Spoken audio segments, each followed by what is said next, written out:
Stoneybeach by Loretta Smith, read by Matthew Woods.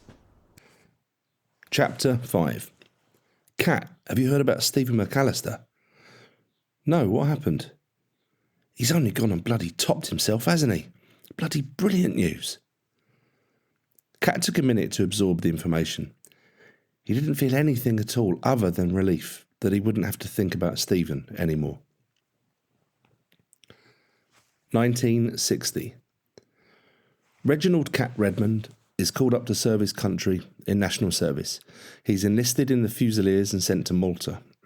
With a crew cut and a smart uniform, Cat lines up with the barracks with the other national service cadets. Most of them are unhappy to be there, but Cat looks forward to this chapter in his life.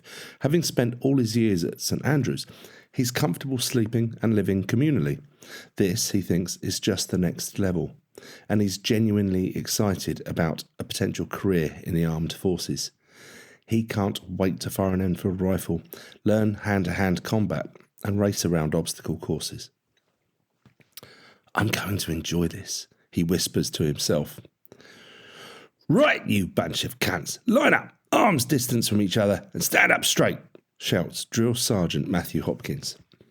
All the boys flinch as his high-pitched shrill pierces their bodies. They soon learn that Sergeant Hopkins only speaks like this. He's only about 5'9", but he's a presence that makes him seem bigger. With a shaved head, pencil-thin moustache, and skin like leather, he's an impressive-looking man. He's not heavily built, but wiry, as if he's purposely removed any trace of fat from his body and is formed purely from gristle and sinew. His uniform is perfectly pressed. His shirt so crisp it resembles paper, and shoes so shiny they squeak when he moves. As I look at you, give me your name, followed by Drill Sergeant. Understand? Yes, Drill Sergeant, comes the reply from all 20 cadets. As Sergeant Hopkins moves down the line with piercing blue eyes, the first cadet responds. James, Drill Sergeant. Is James your Christian name, lad? Yes, sir. Yes, Drill Sergeant. Hopkins leans close so his nose presses against the terrified cadet's cheek. Why the fuck would I want to know what Mummy and Daddy called you? What is your surname? Bullshaw, Drill Sergeant. Sorry, sir. Cat waits his turn. Redmond, Drill Sergeant. I don't think so, boy. More like Nignog. My name is Reginald Cat Redmond. Bollocks! From now on, you are Private Darky. Got it? Cat is no stranger to racist taunts and would normally punch anyone immediately, but he's well aware of where he is and what military prison would be like. He bites his lip and he takes it. I don't know what you mean, Drill Sergeant. I'm not black. I'm mixed race. Half-caste. What's the difference? You're all niggers to me. Sergeant Hopkins' voice lowers menacingly. I'm not going to have a coon doing any real soldiering. You can fuck off now to the kitchens. Report to Chef Edwards. This is a disastrous moment for Cat. His hopes and expectations dissipate instantly. As Cat walks down the line of nervous cadets, he holds his head high and proud. A few boys avoid eye contact. They don't want to show any sympathy, as they'll likely be Sergeant Hopkins' next victims. Once out of sight, Cat allows himself a moment of self-pity. He's shaking with rage, tears in his eyes, and he vows never to drop his guard again. Cat arrives at the regiment's kitchens where the cook is leaning over some menus. Private Redmond, reporting for duty, sir. Anthony Rogers stops what he's doing to look Cat up and down. He wears a tall cook's hat, white necktie, long-sleeved tunic, pristine white apron, leaving only a couple of inches of blue gingham check trousers showing above mirror-like black shoes. He must be 6'4" and built like a bull. Report to Jimmy, the tub of lard peeling potatoes in the corner, he says in a thick Welsh accent, then returns to his menus. Jimmy Banks is a large tubby lad, about Cat's age, with china white skin and rosy cheeks. He wears the same uniform as Anthony, but it's ill-fitting, with buttons barely hanging onto his tunic. Private Redmond reporting. None of that shit with me, mate. What's your name? Reginald, but my friends call me Cat. You're the first person not to shout at me and make me feel like a leper, a relieved Cat replies. Cat like a pet. My middle name. Don't know why. My mother gave it to me.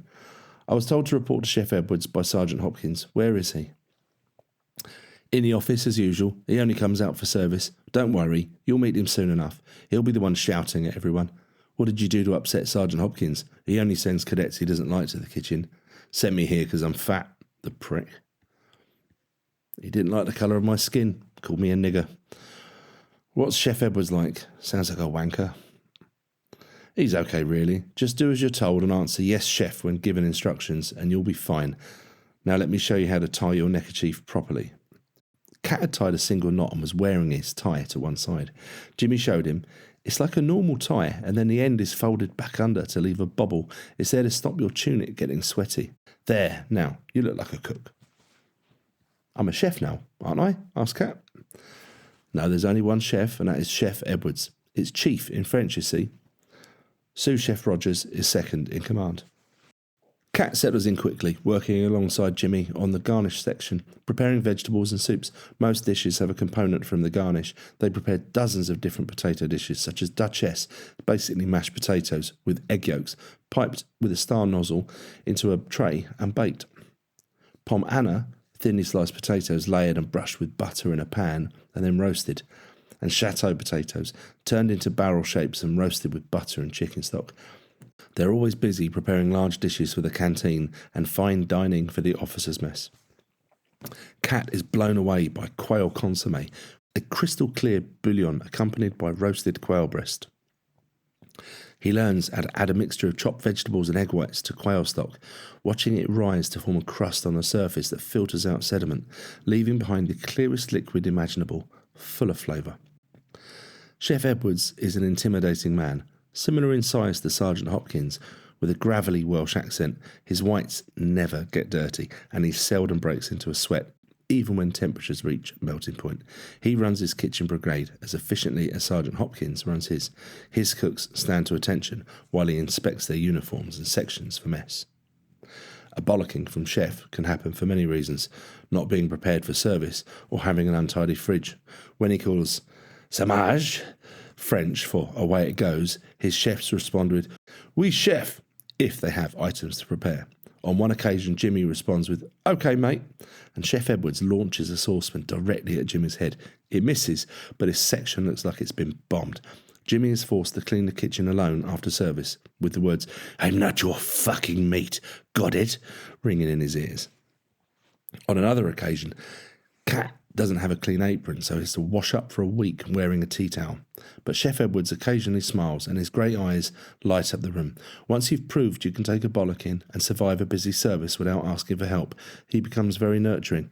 Not much for hugging, but he encourages you to strive further. Chef often stays in the kitchen after service to practice new dishes.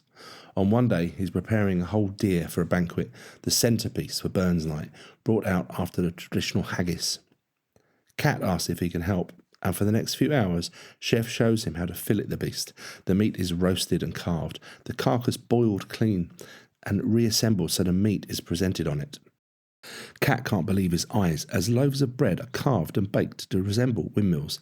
Lard is carved into swans, smaller vegetables are carved into flowers, and tomato skin is rolled up to look like roses. Over the next 2 years, Cat stays in the kitchen, working under Chef Edwards. All chefs are required to be able to act as soldiers if necessary. Cat learns to fight and handle a rifle, and is one of the fastest to complete the obstacle course. 1962. Cat's national service comes to an end. In fact, national service ceases completely in Britain shortly after. Chef Edwards gives Cat a reference and helps him secure interviews at several five-star hotels in London. Unfortunately, the only work Cat can find is as a kitchen porter, with promises of a commie chef job when one becomes available. After a year of washing pots and taking abuse from some genuinely nasty chefs, Cat decides a career as a chef isn't going to happen and quits.